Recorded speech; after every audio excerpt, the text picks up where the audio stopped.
Selamat sore Medan. Selamat sore. Sehat Bung Liston? Sehat. Senang sekali nih bisa nongol sekali lagi setiap hari Jumat gitu ya. Ya. Kalau acara Selamat Sore Medannya setiap hari. Setiap hari. Ya. Tapi Kecuali- kali ini agak berbeda karena bedanya sama kita.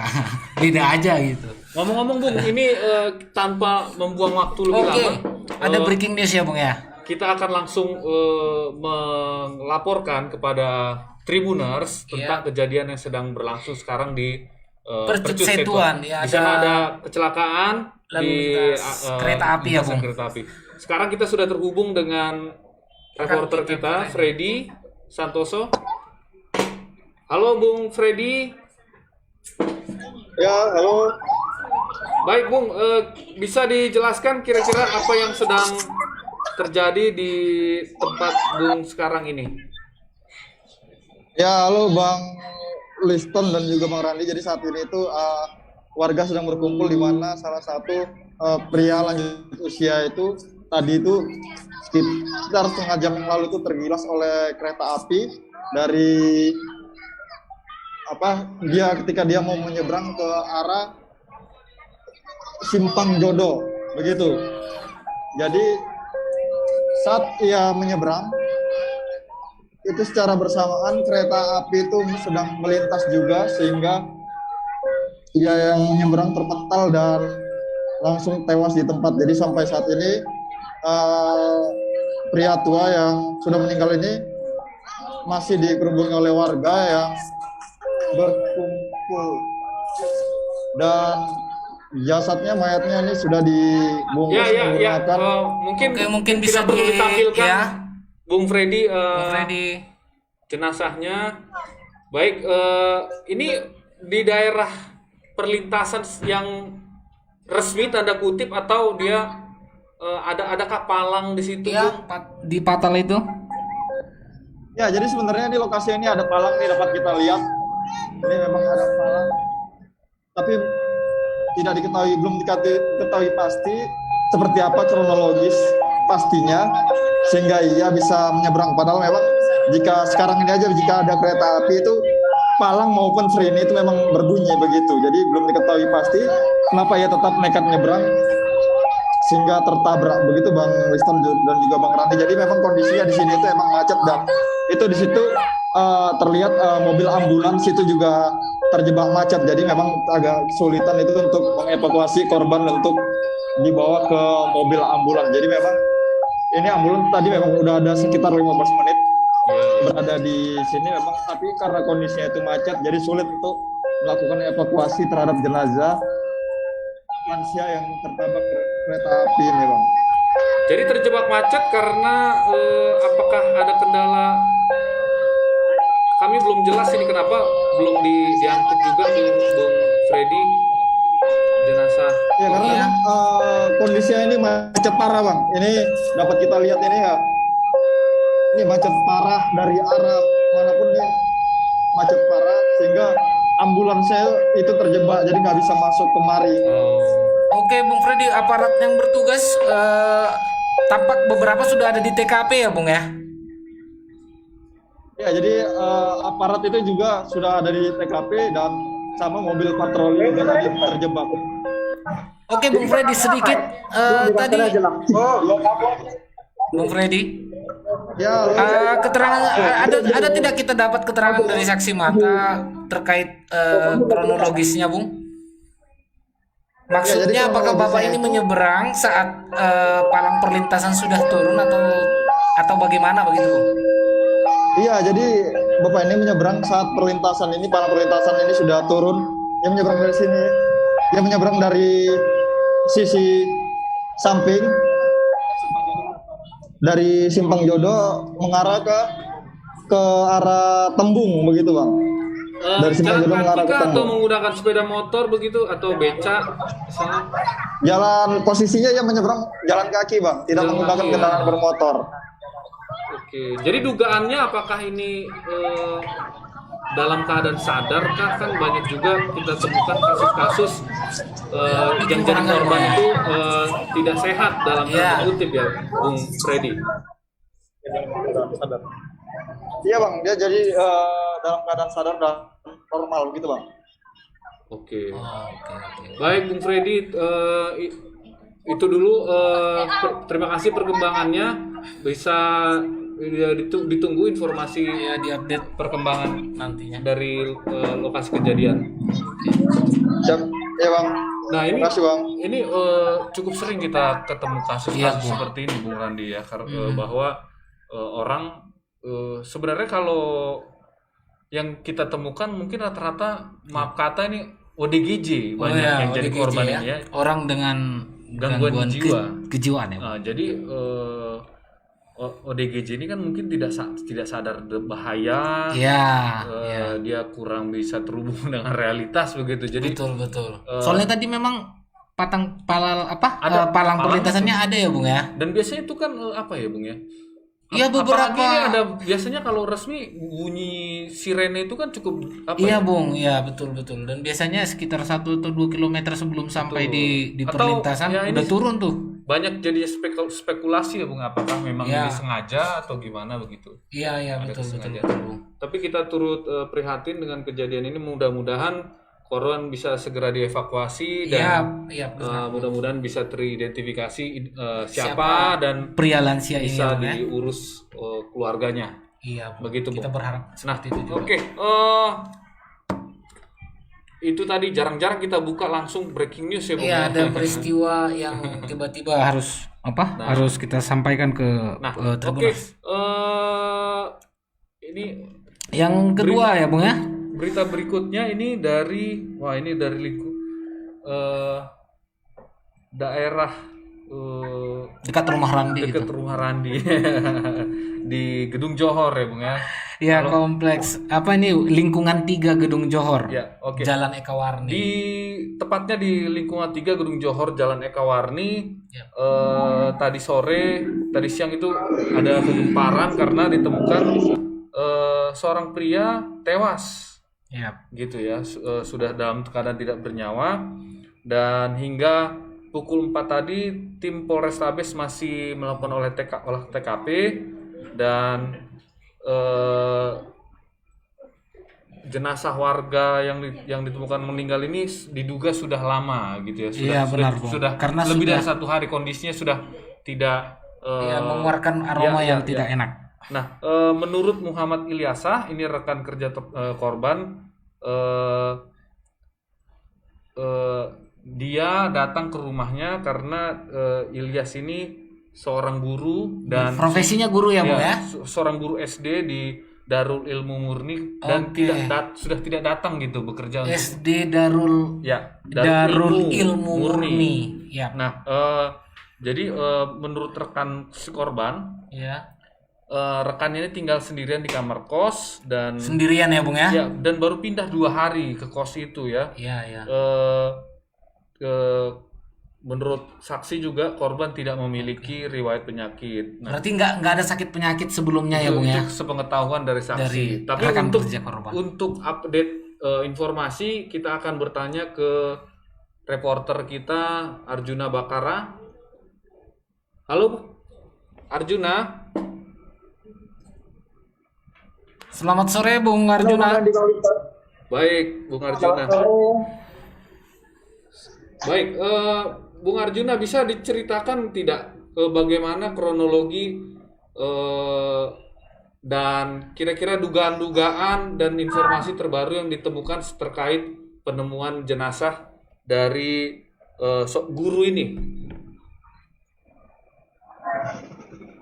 Baik Bang Liston dan Bang Randi, ini baru saja tadi Polsek Bilik 2 melakukan olah TKP di tempat kejadian. Ini korban merupakan seorang guru di SD Darul Ilmu di Murni. sekitar Medan Johor juga. Iya, benar.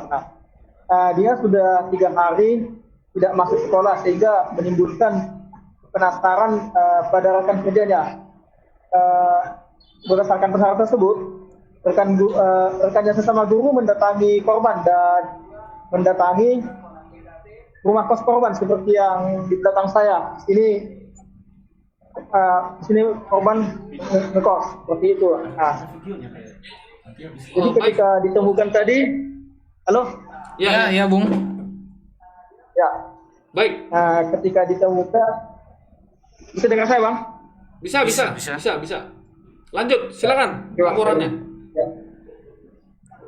Tadinya rekan korban bernama Ilyasa menemui Kevlin ketika melihat kos-kosan dalam keadaan tertutup dan mulai curiga karena ada dua bangkai. Kemudian mereka menemui Kevlin dan menghubungi polisi untuk membuka kos-kosan korban. Nah, ketika kos-kosan korban dibuka, korban ditemukan dalam keadaan telungkup dan posisinya merapat ke dinding. Kepala korban ditutup pakai bantal seperti itu. Sementara seperti amatan saya tadi ada mirip bercak darah di dinding kamar korban, di tembok kamar korban. Oke, Bung.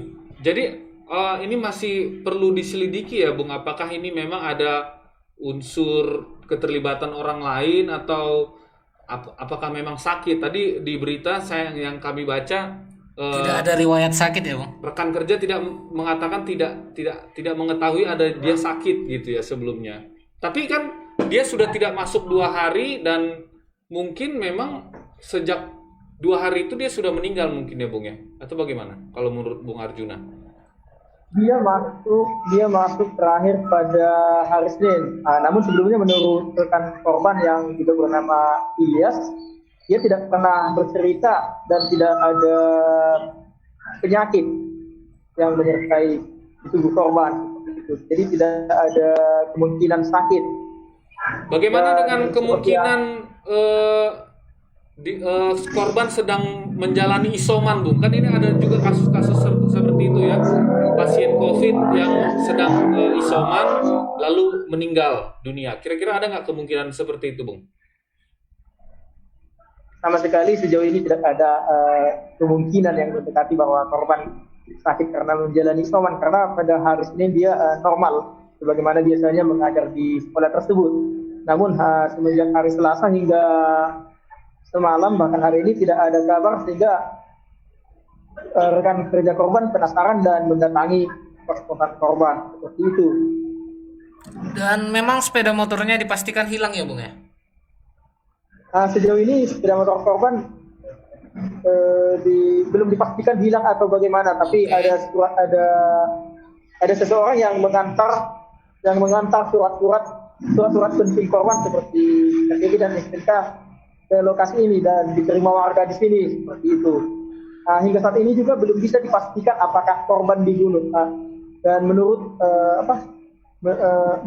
informasi yang kami himpun tadi dari Kapolsek Deli 2 AKP Zulkifli, polisi masih harus melakukan penyelidikan lebih dalam terkait kematian korban.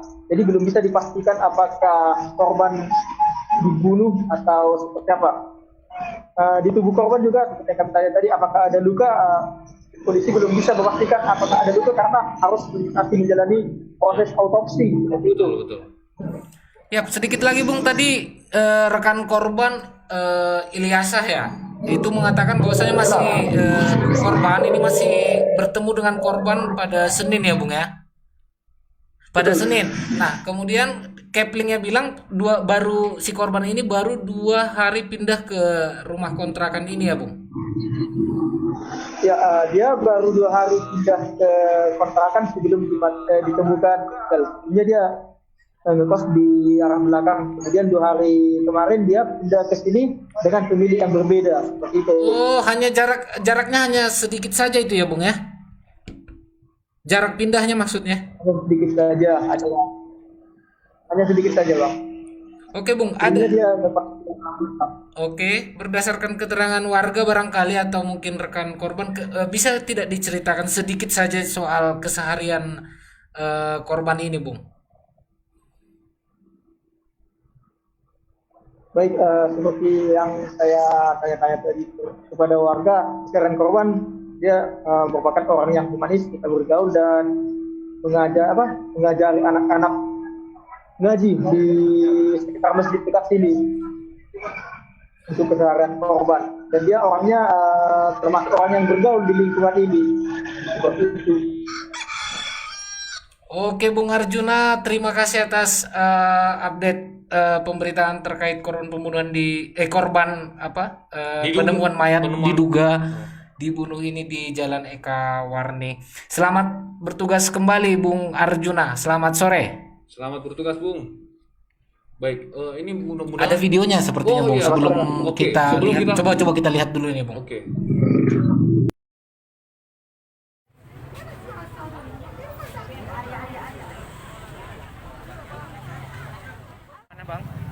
Bang, ini jam berapa tadi mulai ditemukan?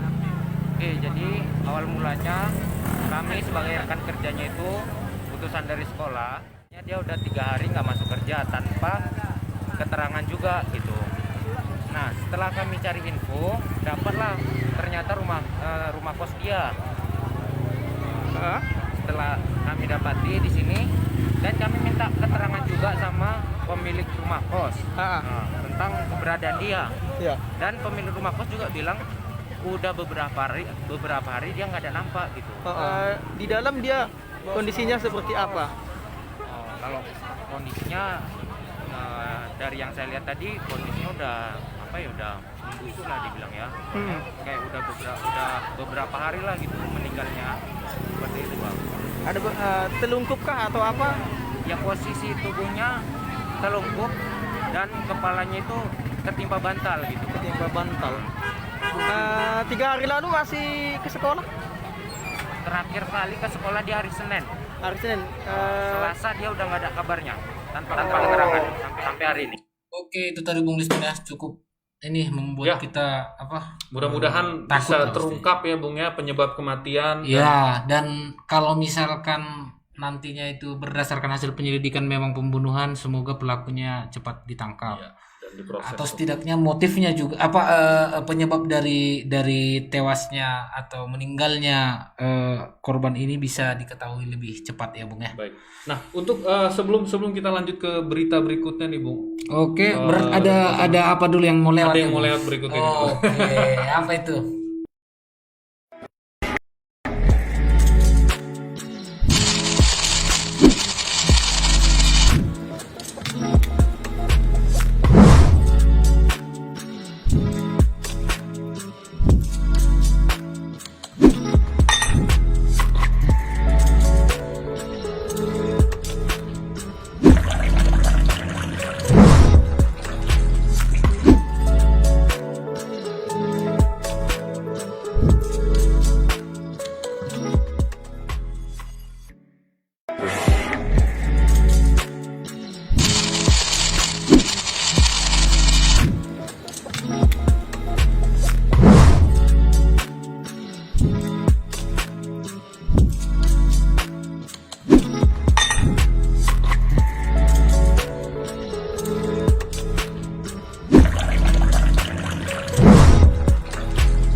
Nah, itu tadi ya, Awi Coffee. Awi Coffee. Nah, Ini dia Bung. Nah, Awi Coffee ini sudah jadi apa ya? Bagian dari acara. Program Selamat Sore Medan. Nah, ya sudah. Iya. Oke, terima kasih buat Awi Coffee yang Coffee sudah yang sudah mendukung acara-acara program digital yang kita. dahsyat ini. Pokoknya untuk teman-teman pencinta kopi mungkin sih Ya. sudah Barangkali sudah tahu ya, sudah karena mencoba ya, Bung. Awi Kopi ini sudah cukup lama Ya. dan bagi yang belum tahu silahkan dicoba begitu. Bagi Oke. biar tahu rasanya juga ya. Bung. Biar bisa tahu, enak kok, mantep. Bung. Karena Bung sudah minum ya kan? Sudah. Oke. Baik. Oke, Bung. Oke, hari ini ada sesuatu yang berbeda di lingkup pemerintahan Kota Medan, di Balai Kota Medan, karena hari ini nampak beberapa staf atau pegawainya itu Bukan beberapa memakai lagi ya. hampir semua ya Bung, karena wajib ya memakai pakaian adat. Ya. Pakaian adat atau atribut. Kalau biasanya hari Jumat itu yang diberlakukan itu pakaian batik gitu ya Bung ya. Itu biasa nasional ya, pakaian batik. Nah, kalau ini pakaian adat gitu. Bobby bilang ini untuk menumbuhkan rasa bangga terhadap adat dan budaya daerah bagi para pegawai. Jadi ada dalam surat keputusan Wali Kota Medan itu ada 11 pakaian etnis ya. Apa aja itu, Bung? Ini ada banyak sebenarnya nih Bung. Ada pakaian harian khas daerah Melayu, Karo, Tapanuli Selatan, Batak Angkola, Mandailing, Batak Toba, Simalungun, Dairi, Pakpak, dan Nias. Itu 8 Bung. 8 etnis lokal. Kemudian ada 3 etnis pendatang. Maksudnya 3 etnis pendatang sesuai dengan sejarah historisnya Medan. Itu dari daerah Jawa, Minangkabau, dan Aceh. Jadi total 11 pakaian adat. Tujuannya tadi Bang Bobby bilang itu untuk menumbuhkan rasa bangga ya. Nah, Penasaran juga nih, Bung. Penasaran gimana, jadi? Bung? Ini kan Karena hari pertama nih. Iya, hari pertama. Hari pertama. Nah, tapi aku juga mikir Bung kalau pakaian adat itu kayak aku misalnya Batak itu sebenarnya agak berat itu ya. Nah, makanya itu perasaan. Ribet. Bagaimana? Aku pengen tengok juga nih. Kalau prawedding begitu kan, kalau Batak kan nggak pakai baju ya, Bung. Iya, tapi kan ada alat di kepala Iya, juga ya. Selendang mungkin. Selendang Tapi kita juga, makanya saya mau lihat ini, ada nggak videonya? Sama senjata. Ya, Oke. coba kita lihat videonya, Bung.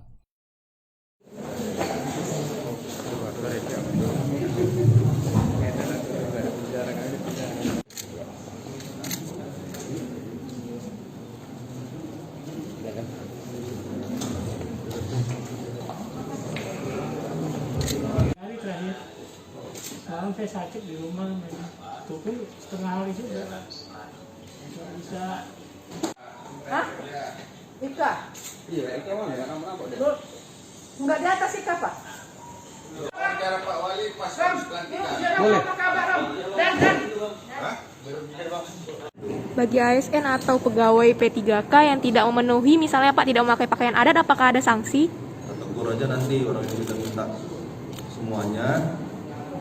semuanya, biar tadi biar kita harus bangga dulu ini sama kebudayaan kita. Kalau misalnya nggak digunakan, ya kita tanya nih kenapa nih, kalau kita sanksi. Tapi ini kan hari pertama nggak langsung kita tegur juga, kita beritahu dulu juga. Nah ini yang kita sampaikan. Ya, seperti itu tadi, Bung. Full color ya, Bung ya, jadi ya. Ya, Full color. ada yang ada yang topi di kepala, ada yang diselempangkan Jadi juga. tadi itu ada Pak Bobby, Ya. Pak Wali Kota, sampingnya ada Pak Wakil Wali Kota, Wakil Wali sampingnya Kota. tadi saya agak kurang jelas karena pakai masker ya, Bung ya. Iya. Sekda Sepertinya mungkin ya. sekda. Nah, tadi ada warna-warni, ada yang Melayu mungkin ya. Iya, Bung. ada yang Kalau Melayu Bung juga. Kan Batak Toba Ada ya, Bung? tadi Batak itu Batak Toba. Iya, Kalau saya aku Batak Toba. Simalungun. Batak Simalungun ya, Bung. Nah, kayaknya terlihat agak ribet ya sebenarnya. Bung. Iya, kalau menurut aku sih melihatnya ya, kalau misalkan itu tadi dihubungkan dengan tujuannya Bang Bobby untuk menumbuhkan rasa bangga, apa memang benar begitu gitu ya, Bung ya? Tapi untuk diskusi lebih lanjutnya kita tanya dulu ke reporter kita Rehtin Hani yang Ya. sekarang sedang berada di Balai Kota. Halo, Hani. Halo Restin, selamat sore. Oke. Selamat sore, Bang. Baik, Hani, ini kita mau tahu, ini kan kebijakan yang baru ya, walaupun sebenarnya di daerah lain sudah ada sebenarnya. Misalnya kalau tidak salah di Batubara begitu wajib Sudah ada ya, Bung? Wajib. menggunakan baju pakaian songket ya, songket Melayu misalnya kalau yang saya pernah dengar. Tapi kira-kira ini sesuatu yang Baru ya. Kalau di kita ya, Bung ya, di Medan ya. Apa yang melatar belakangi ini sebenarnya? Kalau dari cerita mungkin Pak Bobby dan pejabat Pemko pernah cerita begitu. Ya, baik, Bang. Jadi tadi hari ini merupakan hari pertama penerapan surat keputusan Wali Kota Bobi Nasution mengenai aturan pakaian dinas khas daerah di lingkungan pemerintah Kota Medan. Dan yang melatar belakang ini sebenarnya ada beberapa, Bang, seperti keputusan Mendagri itu kalau tidak salah tahun 2015 yang tertulis dalam surat keputusan yang ditandatangani oleh Wali Kota Bobi Nasution itu menyebutkan bahwa ada beberapa pakaian khas daerah yang termasuk ke dalam pakaian dinas ASN dan juga pegawai pemerintah dengan perjanjian kerja.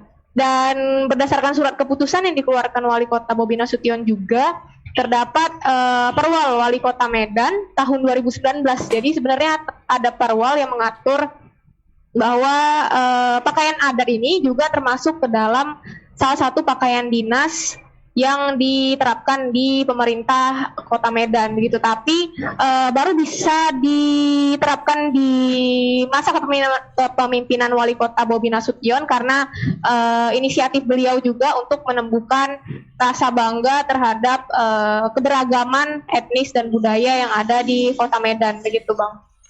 Baik, Hani, ini kan sudah keluar ya dari instruksi ya, kalau nggak salah dari Wali Kota.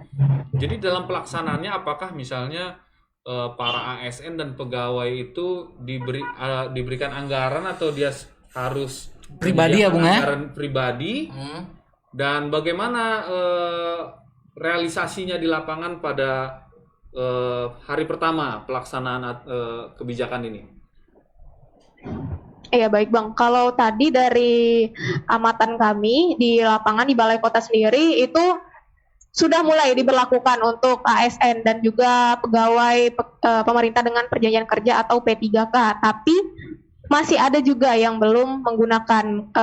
Kalau tadi dari wawancara dengan Wali Kota Bobi Nasution, beliau mengatakan karena masih hari pertama, jadi masih belum diberi teguran atau sanksi yang disebutkan tadi. Tapi kalau untuk selanjutnya bakalan ada dilakukan teguran dan juga peringatan bahwa itu merupakan aturan yang tertera di surat keputusan Wali Kota Medan. Dan mengenai penerapannya, kalau untuk pegawai Untuk pengadaannya THL mungkin? atau ya, kalau untuk pengadaannya tadi Bang, kami juga wawancara kepada beberapa pegawai yang ada di Balai Kota. Itu tidak ada anggaran khusus yang dikeluarkan dari APBD atau dari pemerintah Kota Medan untuk pemakaian pakaian adat ini. Jadi dilakukan secara sendiri-sendiri. Dan juga tadi kalau dari keterangan ASN, mereka juga H-1 mereka tuh sering ngobrol satu sama lain, besok pakai baju apa gitu. Dan mereka juga sebenarnya merasa kalau setiap minggu bingung juga memilih dari 11 ini karena kan misalnya kalau yang belum punya harus beli lagi gitu. Tapi kalau mungkin sebulan sekali mungkin bisa dikondisikan gitu. Tapi kalau seminggu sekali mungkin sedikit sulit juga gitu. Menarik ini. Nah, yang jadi pertanyaan begini kan ada 11 tadi ya. Ada 11. suku. Ya. Apakah kita diminta kok kita ya?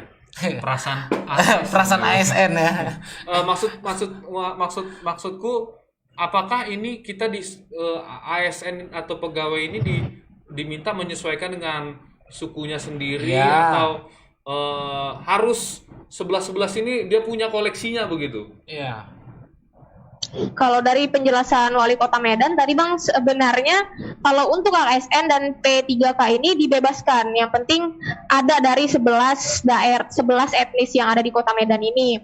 Tapi kalau bisa ganti-ganti itu lebih bagus, dan beliau tadi mengatakan ditekankan kepada eselon 2 kalau bisa itu menggunakan pakaian dari 11 etnis yang ada di Kota Medan ini. Tapi kalau yang ASN ataupun P3K yang lainnya kalau mau menggunakan pakaian adat dari daerah asalnya itu dipersilakan saja, Bang.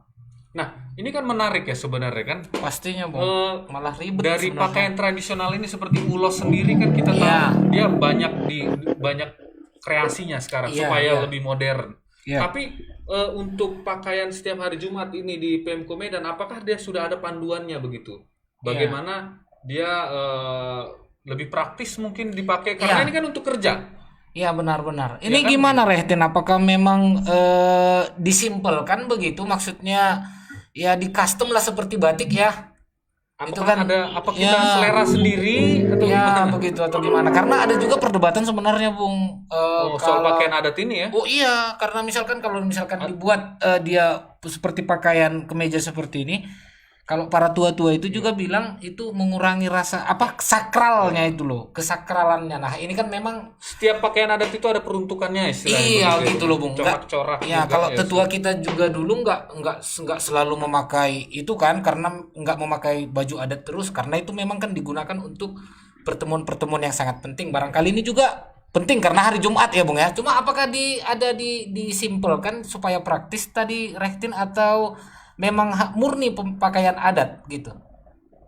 Baik Bang, kalau dalam surat keputusan tersebut itu sebenarnya sudah dituliskan dan dia memang tidak harus lengkap atau harus seperti pakaian adat yang pada umumnya digunakan di acara-acara tertentu gitu Bang. Seperti tadi dari 11 etnis yang tertulis di surat keputusan itu masing-masing sudah dituliskan apa saja yang bisa dipakai. Misalnya kalau dari adat Melayu tadi dituliskan baju kurung, terus teluk pelanga dan juga tengkulu begitu. Hanya 3 itu saja. Seperti kalau misalnya karo itu ada uis, dan untuk perempuan itu tadi juga ada dikasih tahu uis yang khusus untuk perempuan karo. Begitu juga dengan tadi pakaian adat Jawa, Aceh, dan juga satu lagi tadi Minangkabau atau Padang. Jadi di surat keputusan itu ada Bang, masing-masing.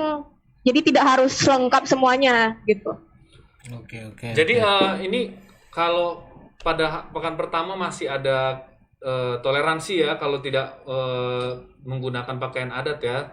Kalau minggu berikutnya itu bakal lebih tegas begitu tadi kalau saya tangkap dari pernyataan Pak Bobi.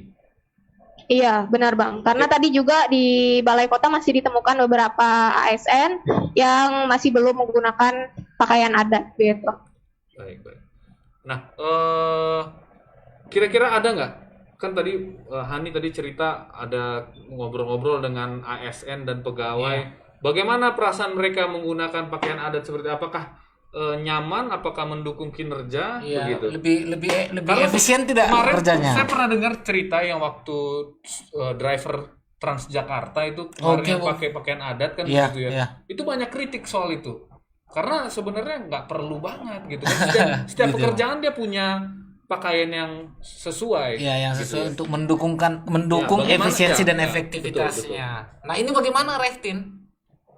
Iya, kalau tadi wawancara kami dengan salah satu ASN di pemerintah Kota Medan, memang mengaku kalau untuk pertama kali masih belum terbiasa karena biasanya pakaian adat ini kan digunakan di acara-acara tertentu misalnya, tapi tidak dengan konteks saat bekerja gitu. Tapi karena tadi yang diwawancarai, beliau menggunakan pakaian adat Melayu dan beliau mengaku baju teluk pelanga itu di badan dia tidak risih gitu, tidak ada menimbulkan efek-efek yang lain yang membuat panas atau sebagainya karena ya cukup simpel baju adatnya. Tapi mungkin untuk kedepannya lagi karena dilakukan setiap minggu, mereka mengaku nantinya akan terbiasa menggunakan pakaian adat di saat melakukan pekerjaan juga. Baik. Nah ini memang saat ini buat ASN dan pegawai. Mungkin nanti Hani pun sebagai wartawan yang meliput di Pemko akan juga. Iya, kemungkinan. Belum ada ya Hani ya aturan untuk wartawan pakai itu ya mungkin ya. Yang belum Bang, belum ya. Ya. Baik, sejauh ini juga masih untuk ASN Bang. PHL juga belum. Oke, PHL belum. Hah? Baik. Baik, terima kasih Hani atas laporannya. Selamat kembali bertugas. Terima kasih Bang. Nah, ini menarik sebenarnya diskusinya ini Bung. Karena Bung. Kalau kita lihat positifnya sebenarnya banyak. Sangat positif sebenarnya Bung. Sebenarnya positif. Jadi terlepas dari kritik misalnya ya akhirnya ASN dan pegawai bakal keluar duit begitu ya. Tapi sebenarnya kalau kita bicara tentang bagaimana pemberdayaan ekonomi dan bagaimana kita melestarikan budaya begitu itu sebenarnya cukup bagus ya Bung Rani. Ya benar Bung, sangat bagus sebenarnya. Jadi, tapi kalau misalkan dihubungkan sama tujuannya untuk menumbuhkan rasa bangga, ya ini sebenarnya bukan satu-satunya ya Bung ya. Atau misalkan yang jadi perdebatan kan apakah ini efisien atau efektif tidak dengan kerja-kerja PPK itu dengan atau ASN. Nah ini efektif tidak. Itu sebenarnya di situ letak menariknya. Karena apa? Karena justru yang membuat produk kebudayaan ini tetap relevan itu ada orang-orang yang menggunakan juga bisa menyesuaikan dengan zaman Bu. Iya sebenarnya seperti itu. Iya kan begitu ya. Karena kalau misalnya dia cuma dipakai sekali setahun. Iya, atau memang iya sih. Acara-acara tertentu. Acara-acara adat Mungkin saja. orang tidak bakal banyak berpikir bagaimana ini nyaman. Iya, bagaimana iya, ini iya. bisa dipakai untuk kerja. Mungkin ini misalnya. peluang bagi Betul. UMKM ya Bung ya, melihat kejelian Karena dulu- jeli melihat ini karena bisa jadi prospek. Dulu aku pernah ingat dulu Iya, iya. waktu ada desainer ulos. Oh yang- iya, Bang Merli. Nggak usah Oh disebut iya, nama. oke, nggak usah sebut nama ya. Oke, itu Ada ya kemarin menyulut apa juga pro kontra iya, juga. benar Bagaimana- sih Bung, kan benar. gitu ya, Selalu soal- ada pro kontra gitu. Soal bagaimana ulos jadi warnanya diganti jadi Iya. warna-warna kekinian Terus misalnya bisa gitu. langsung melekat di sini. Betul. Padahal biasanya kan Iya, terpisah gitu iya, ya Bung. betul. Nah, yang dipertanyakan sama generasi yang Konservatif. awal, iya, yang Iya, iya kan, Boleh. iya, dia Oke. maunya tetap yang seperti dulu. tetap seperti yang dulu gitu. Nah, tetapi menurut desainer yang sekarang Yang progresif yang istilahnya, progresif, tanda kutip ya. ya mereka merasa itu ya ulos itu juga harus jadi bagian dari Betul. dari keseharian kita dan dibuat jadi praktis gitu. Nah, bertentangan dengan mereka yang bilang itu jadi kurang sakralnya Betul. gitu. Ya pasti selalu ada perdebatan. Tapi kalau lah. Bung Randi cenderung kemana nih? Aliran mana nih? Ya kalau bisa gini loh Bung, progresif ya Bung ya. Iya. Kenapa gitu? Kita kan sekarang banyak anak milenial, Iya. mereka juga kan harus dikenalkan sama budayanya Betul. gitu. Salah satunya lewat pakaian etnis tadi gitu. Nah misalnya seperti aku nih Batak gitu kan, selain bahasanya ya pakaiannya salah satunya. Betul. Ini nanti Randi Hutagaol ya kan Bung. Nah tapi pakaian Batak itu apa? Nggak tahu. Nggak tahu. Kan ini juga. Tapi kalau dibuat jadi praktis, jangan bersenang-senang gitu agak ribet, Bung. Iya. Kalau wartawan kan ribet kan. nanti kalau kita bawa program ini, Bung. Aku pakai ulos nih. Nanti sibuk ngurusin itu aja tuh, Bung. Kan gitu. Ya kami pernah juga itu Bung, pakai UIS bawa acara sepak bola Bung. Oh, pernah ya? Oh, tapi itu udah dimodif ya, Bung ya. Udah dimodif Tapi ya. kan seru jadinya Bung. Ini kita jadi ada diskusi. Ini Iya, benar. pantas benar. nggak ini begini? Kita pakai acara ini Iya, pada iya. kerjaan seperti ini. Betul, Nah, Bung. begitu. Dan orang kalau nonton kita tuh, itu baju yang dipakai itu coraknya itu sepertinya apa ya? Bagus ya. dari Angkola itu kan gitu ya Bung ya. Betul. Keren juga Keren. dibuat seperti itu. Jadi gitu. dia terlibat lagi dalam kehidupan masyarakat Ya. modern, bukan Ya. cuma disimpan dalam lemari paling ujung. Betul Bung, betul. Keluar sekali setahun kan Iya. gitu ya, Bung ya. Baik, seru pembahasannya ini. Karena tapi- debat tebal itu pasti seru ya Bung ya. Baik Bung Randi, Kita pamit undur diri Ya, ini karena sedih sebenarnya ini keterbatasan kita. waktu ya Bung ya. sampai Saya jumpa di kesempatan hari Jumat ya. hari Jumat berikutnya Dan dengan Ronaldo dan Messi nih Bung. Lagi hangat-hangatnya maksudnya berita Ronaldo dan Messi. Tapi saya Randi Hutagaol dan Liston Damanik kami undur pamit diri undur dan diri. sampai jumpa minggu depan. Ya, selamat sore Medan.